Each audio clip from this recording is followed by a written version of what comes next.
अस्सलाम वालेकुम नाज़रीन, आप देख रहे हैं सियासत.pk। मैं हूँ हिना चौधरी और हमें फिर से ज्वाइन किया है वीडियो सेशन में, ज़ूम सेशन में मुज़म्मिल असलम साहब ने।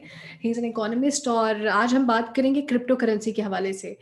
एक नई टर्म है, इंट्रोड्यूस हुई है पाकिस्तान में, दुनिया में कब से इंट्रोड्यूस हो चुकी है, लेकिन हम जैसे लोगों के लिए एक नई टर्म है, तो समझेंगे कि ये कॉन्सेप्ट है क्या।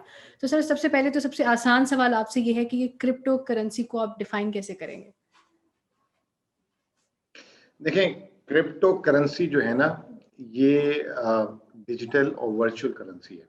यानी कि ये कंप्यूटर की करेंसी है, ये कंप्यूटर इसका खालिक है, कंप्यूटर इसको पैदा करता है।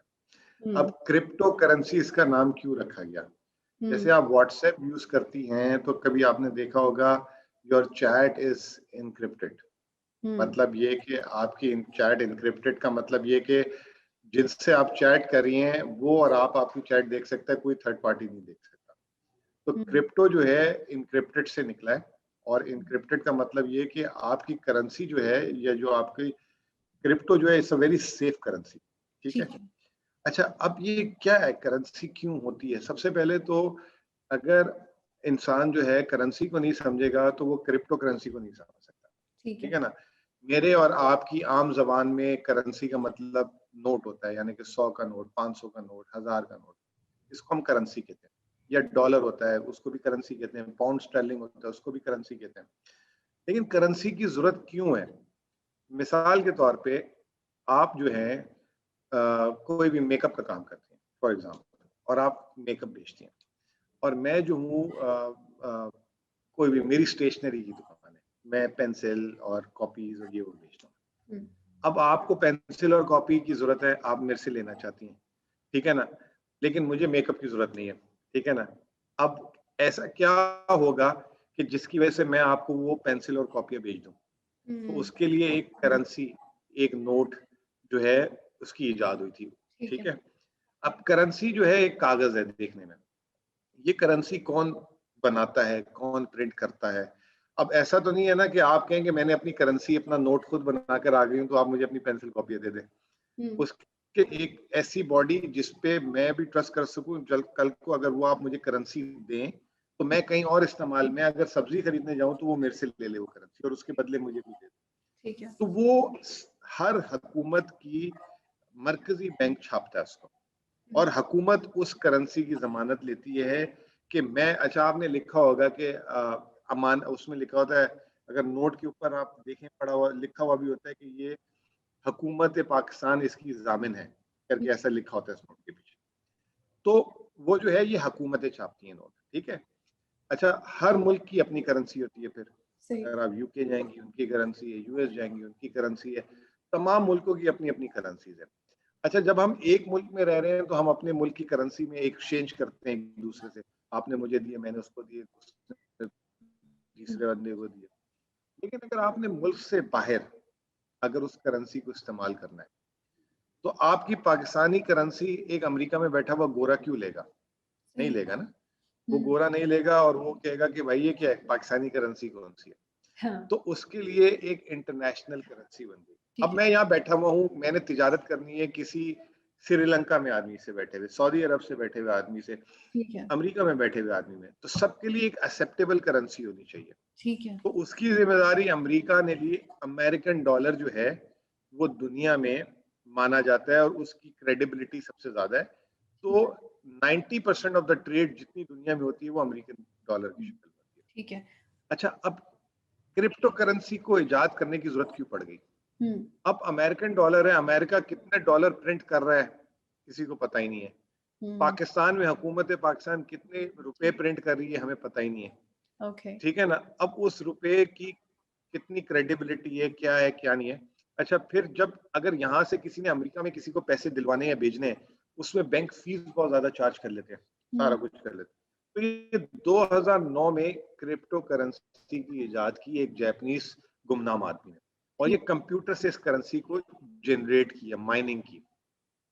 इससे पहले कि मैं आपको मजीद बताऊं, जो हमारी रुपए की करेंसी होती है, आज से 30, 40, 50 साल पहले, हुँ, जितना जिस हुकूमत के पास सोना होता था, हुँ, उतने वो नोट छापते थे। अमेरिका भी यही करता था, पाकिस्तान भी यही करता था। लेकिन फिर ये बाद में कॉन्सेप्ट चेंज हुआ, अब हुकूमतें अपनी मर्जी से जितना छापना चाहे छाप दें। ठीक है। जो डिजिटल करेंसी है, क्रिप्टो करेंसी है, ये जो है बड़ी, जिसे कहते हैं कि एक तो ये इसकी कोई मुल्क मालिक नहीं है। कल को कोई मुल्क, अगर आज अमेरिका बर्बाद हो जाए और लोगों के डॉलर हो, तो लोगों के डॉलर तबाह हो जाएंगे। पाकिस्तान में खुदा ना खासा जंग छिड़ जाए, जैसे आपको याद होगा इराक में जब जंग छिड़ी, तो ईरान की करेंसी, जो इराक की करेंसी जो है कागज बन गई, उसकी कोई वैल्यू नहीं रही थी। तो करेंसी रखना भी एक बहुत बड़ा रिस्क होता है। तो ये जो है, इसको देखते हुए ये डिजिटल करेंसी एक इजाद की गई कि जहां से निकलेगी। अभी फॉर एग्जांपल मैं आपसे 1000 रुपए ले लूं, तो किसी को ये नहीं पता कि मेरे पास वो 1000 रुपए आ गए, मैंने किसको दे दिए, उसका कोई हिसाब किताब नहीं है। किसकी जेब में है, किसके लॉकर में है, किसके घर में पड़े हैं, किसी को कुछ नहीं पता। ये जो क्रिप्टो करेंसी आई है, इसको बकायदा कंप्यूटर से माइन किया जाता है, फिर ये करेंसी बनती है, और उसके बाद अगर कोई लेता है, फॉर एग्जाम्पल अगर आपके पास वो करेंसी है, तो वो करेंसी कोई नोट की शक्ल में नहीं होगी, ना वो कोई सिक्के की शक्ल में होगी, वो एक डिजिटल पासवर्ड है। ठीक है। ठीक है, आपके पास वो अगर पासवर्ड है। भूल गए तो बस इसका मतलब वो करेंसी किसी काम की नहीं है। अगर आपसे पासवर्ड गुम गया, तो आपकी समझ लें वही है कि आपका बंटवारा रास्ते में गिर गया, ठीक है, और अब आपको नहीं मिल रहा, और आपके पैसे उसमें पड़े हुए गए। ठीक है ना। इसी तरीके से आपका बटवा आपके हाथ में है और बहुत बारिश हो गई, या स्विमिंग पूल में आपका बटवा गिर गया, पर्स गिर गया, और वो सारे पैसे जो है गीले होके खराब हो गए। इसी तरह अगर वो आपने किसी कंप्यूटर की हार्ड ड्राइव में रखा हुआ है, और वो कंप्यूटर की हार्ड ड्राइव खराब हो गई, और आप अपना अगर पासवर्ड रिट्रीव नहीं कर सकी, तो समझेंगे वो आपके पैसे स्विमिंग पूल में गिर गए और वो खराब हो गए, गल के सट गए। तो ये तो तो ये डिजास्टर हो जाएगा। अब ये इसका बताइए कि नुकसान आपने है। क्रिप्टो करेंसी ठीक है, जिसको बताया, लेकिन वो करेंसी की कीमत क्या है? यानी हम बिटकॉइन की बात करें या क्रिप्टो करेंसी की, तो how much does it cost? अच्छा, क्रिप्टो करेंसी जो है ना, it's it's less a currency, it's more like a commodity.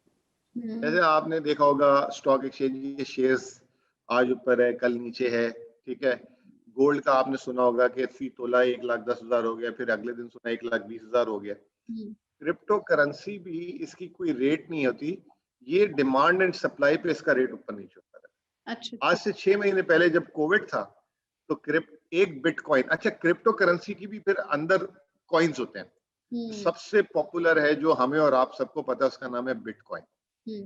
That is 70% of the crypto currency. बाकी इसके अलावा और भी करेंसीज है, इथेरियम है, लाइट कॉइन है, पता नहीं कितने नाम है, अब मुझे नाम नहीं, लेकिन मेन इनकी करेंसी है वो बिटकॉइन है, जो दुनिया में पॉपुलर है, जो बच्चे बच्चे के मुंह पे है। ठीक है। एक बिटकॉइन जो है, जब कोविड का दौर था तो $5,000 का था। अच्छा। अभी पिछले हफ्ते ये $42,000 का हो गया है। यानी कि अगर किसी ने उस वक्त अगर 1 लाख के बिटकॉइन खरीदे हुए थे, वो 6 महीने में 8 लाख के हो गए थे, और अभी वापस $32,000 हो गया। तो इसकी जो प्राइस फ्लक्चुएशन है वो बहुत ज्यादा यूं यूं यूं यूं करके ऊपर नीचे होती रहती है। तो इट इज नॉट लाइक कि आपकी जेब में 1,000 रुपए पड़े हुए, तो आपको पता है मेरे पास 1,000 रुपए है, मैं 1,000 रुपए की जाके शॉपिंग कर सकती हूँ। ये हो सकता है कि आपकी जेब में एक बिटकॉइन पड़ा हो, कभी $6,000 का हो गया, तो कभी $40,000 का हो गया, कभी $15,000 का हो गया। और जब ये शुरू हुआ था तो ये $5 या $10 का था, आज से 10 साल पहले। $10 से $40,000 इसकी कीमत नहीं, होगी। फिर इसको रखने का आप ये बताएं कि फायदा क्या होगा? अगर इतनी फ्लक्चुएशन रेट है उसकी प्राइसेस में, तो मैं तो कभी राजी नहीं होंगी कि मैं रखूं और फिर बाद में इसकी प्राइस कम हो जाए और मुझे नुकसान हो जाए। तो मुझे आप कैसे कायल करेंगे कि I should go for this crypto currency? देखें, आपको मैं लालच दे के कायल करूंगा कि आपको, जैसे मैंने अभी बताया कि $10 का था 10 साल पहले, और अब $40,000 का है। आप कहेंगे ना $10 1,000 रुपये बनते हैं, 1,500 बनती है, ले लेते हो, अगर जाए भी हो गए तो खत्म हो जाएंगे। उस वक्त इसलिए लिया था, ठीक है। अच्छा, फिर एक लालची लोग मेरी तरह के हैं, मैं कहूंगा यार पिछले हफ्ते ये $30,000 का था, इस हफ्ते $40,000 हो गया, अभी मैं ले लेता हूँ, और फौरन जब बढ़ेगा 45 होगा मैं बेच दूंगा, ठीक। उसमें मैं फिर पकड़ा जाऊंगा। ठीक है ना। एक होता है कि ये तो आम आदमी, हमारी तरह आपकी तरह के लोग हैं। एक होते हैं कि जिनके पास बहुत पैसा होता है, ठीक है ना, और they are looking for avenues to park.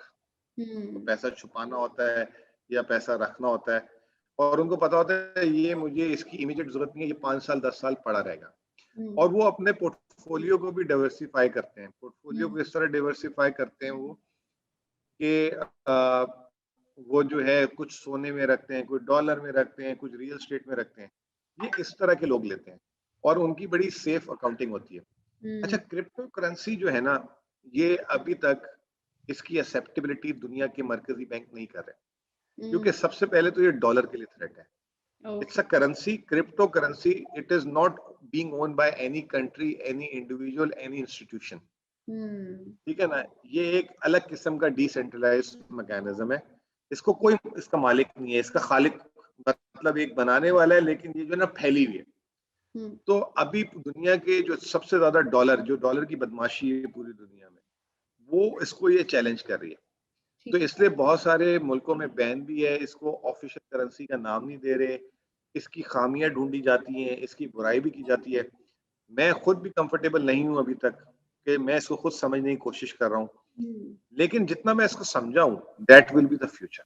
अच्छा, एक और सवाल आप इसके स्टेटस के बारे में भी बता दें कि लीगल स्टेटस अभी पाकिस्तान में क्या है, क्योंकि आप एक्सेप्टेबिलिटी की बात कर रहे हैं, तो लीगल होगा तो अब एक्सेप्टेबिलिटी होगी। देखें, हर चीज की मार्केट होती है ना। अगर आपने सोफा खरीदना है तो सोफे की एक मार्केट होती है, और अगर आपने सेकंड हैंड उसको बेचना है और नया लेना है तो सेकंड हैंड बेचने की भी एक मार्केट होती है। अगर किसी चीज की मार्केट स्टेब्लिश होगी तो उस मुल्क में वो जो है अलाउ होगा। अभी पाकिस्तान में इसकी कोई मार्केट नहीं है। आपने खरीद के लिया है तो आप बेच नहीं सकते यहाँ पे किसी को, और आपने खरीदा भी होगा ना तो बाहर से खरीदा होगा, क्रेडिट कार्ड के थ्रू, या बाहर अगर आपके कोई पैसे पड़े हैं। तो अभी तक तो पाकिस्तान में इसको एज अ लीगल टेंडर नहीं माना गया, और बल्कि आज से 2 साल पहले तो इस पे छापे भी मारे, और FIA और इन्होंने जिन्होंने लिए हुए थे, और बहुत सारी आपकी तरह की खातूनों ने भी ले लिए हुए थे, खासतौर पे यंग जनरेशन जितनी है, इन लोगों ने खरीद लिए थे। तो ये जो है फिर वो डरे भी कि FIA पकड़ लेगी। लेकिन अब मैंने सुना है कि किसी शावर हाई कोर्ट ने, किसी कोर्ट ने बोला है कि ये जो करेंसी है, इसमें लोगों ने अगर खरीदी है तो आप इनको अरेस्ट नहीं कर रहे, इनको छापे नहीं मारे। तो विद टाइम जो है पाकिस्तान में इस पे टाइम लगेगा आने में, लेकिन अभी फौरन नहीं आएगी, टाइम लगेगा, हो सकता है चंद साल लग जाए। ठीक है। अच्छा, एक मैं सवाल एक और बेहतर समझने के लिए इस कॉन्सेप्ट को ये पूछना चाह रही हूँ कि आप ये क्लियर कर दें कि जैसे आपने कहा एक कोड की मानी ये, तो हमारे मोबाइल में एक ऐप होगा, if I want to use it और ऑन इट, तो ये एक ऐप होगा जिसको मैं यूज़ करूँगी अगर मुझे ट्रांजैक्शन करनी है या मुझे किसी को पैसे ट्रांसफ़र करने हैं, तो ये कोड के तौर पे यूज़ होगा ऐप में? देखिए, ये जो है, जो जितना मैं समझा, आज तक मैंने खरीदा नहीं है इसको, पर्सनली एग्जीक्यूट नहीं किया। नेक्स्ट टाइम लेकिन जो सर हम सुना है आपके साथ जो ज़ूम सेशन करेंगे आपने खरीदना है और हम फिर उस पे फिर बात करेंगे दोबारा। चले, मैं सीख लूंगा उसको। लेकिन जो मैं ये समझाऊं कि ये डिफरेंट एक्सचेंजेस होते हैं जो बिटकॉइन को ट्रेड करते हैं। ठीक है। उन एक्सचेंज की आप वेबसाइट पे जाएंगे या उनकी ऐप पे जाएंगे और आप वहां पे उसको ट्रेड करेंगे, और इसके अभी कमीशन भी बहुत ज्यादा है। लोग सुना है कि 100 200 500 डॉलर पर ट्रांजेक्शन वो कमीशन भी ले लेते हैं। तो ये सारी ये जो है ना कैशलेस ट्रांजैक्शन होती है। अगर आपने बेची और जिसने खरीदी, इसकी जो एक ब्यूटी है जो दूसरी करेंसी से ये अलग है, इसका लेजर बना हुआ है। लेजर का अकाउंट्स लेजर होते हैं ना, तो ये पूरा रिकॉर्ड है कि जिसने बेची है और जिसने खरीदी है, उनका रिकॉर्ड होता है। जैसे अगर अभी आपने मुझे 1000 रुपए दे दिए तो हुकूमत पाकिस्तान को नहीं पता वो 1000 रुपए आपने किसको दिए। ठीक है। इसका पूरा एक डाटा मेंटेन होता है, ठीक और है। पूरा इसमें जो है फ्रॉड नहीं हो सकता कोई। ठीक है, और इसमें आप अपना पासवर्ड डालेंगे, ऑथेंटिकेट करेंगे, वो उधर से ऑथेंटिकेट करेगा, और इमीडिएट रियल टाइम में जो है वो पैसे ट्रांसफर हो जाएंगे। ठीक है। अच्छा, एक और टीवी इसको प्रोग्राम में मैं सुन रही थी, क्रिप्टो के हवाले से ही बात हो रही थी, तो उनका कहना ये था कि पाकिस्तान में कोल्ड एरियाज में इसके प्लांट लगाए जाएंगे और वहां पे इसकी माइनिंग होगी। ये क्या कॉन्सेप्ट है? मैंने ये बताया ना कि ये अभी मैं भी पढ़ रहा था कि जितनी ये क्रिप्टो करेंसी बनाने के लिए एनर्जीज चाहिए होती है। हाँ। होता ये है कि आपने कंप्यूटर बाय करते हैं, ठीक है। इसके कुछ स्पेशलिस्ट कंप्यूटर होते हैं, और आप उसको माइनिंग करते हैं। आपकी जो कंप्यूटर का कंट्रोल है, जैसे अभी मैं इस कंप्यूटर पे बैठा हूँ, फॉर एग्जांपल ये क्रिप्टो के लिए स्पेसिफिक कंप्यूटर होता, तो इसका कंट्रोल जो है कोई और बाहर ले लेगा सर्वर का, ठीक है। और इसको आपने ना, ये बंद नहीं होना हो चाहिए, ये हर वक्त चलता रहेगा। कितने आवर्स चलने के बाद जो है ना ये एक बिटकॉइन जनरेट करेगा। ठीक है। ठीक है, और वो फिर बिटकॉइन के मालिक आप हो जाएंगे, आपने माइनिंग की तो आप मालिक हो जाएंगे, हम्म। और फिर आप उसको बेच सकते हैं, खरीद सकते हैं, एक्सचेंज के थ्रू हो सकती है। तो ये कंप्यूटर किसी काम के लिए यूज होता है, मेरा अपना ख्याल ये है कि ये कंप्यूटर रेंट्स पे, जैसे अभी फेसबुक है, ट्विटर है, इनके बड़े बड़े सर्वर्स हैं। ठीक अब है। हमारी ये फोटोज, हमारी चैट्स, ये सारा कुछ वहां पे पड़ा होता है, अखबारों, खबरें, ये वो, दे नीड स्टोरेजेस। तो आई थिंक ये जो है इस तरह की चीजों में ये यूज होता है, और वो जो है फिर उसका एक रेंटल बनता है जिससे बिटकॉइन बनता है, ठीक है। और फिर वो बिटकॉइन जो है वो ट्रेड होता है। ये इसके पीछे एक कॉन्सेप्ट है। ठीक है, बहुत शुक्रिया। मुज़म्मिल असलम साहब हमारे साथ मौजूद थे। बड़ी आसान अल्फाज में उन्होंने इस कॉन्सेप्ट को क्लियर करने की कोशिश की है, तो बहुत शुक्रिया सर आपकी आमद का।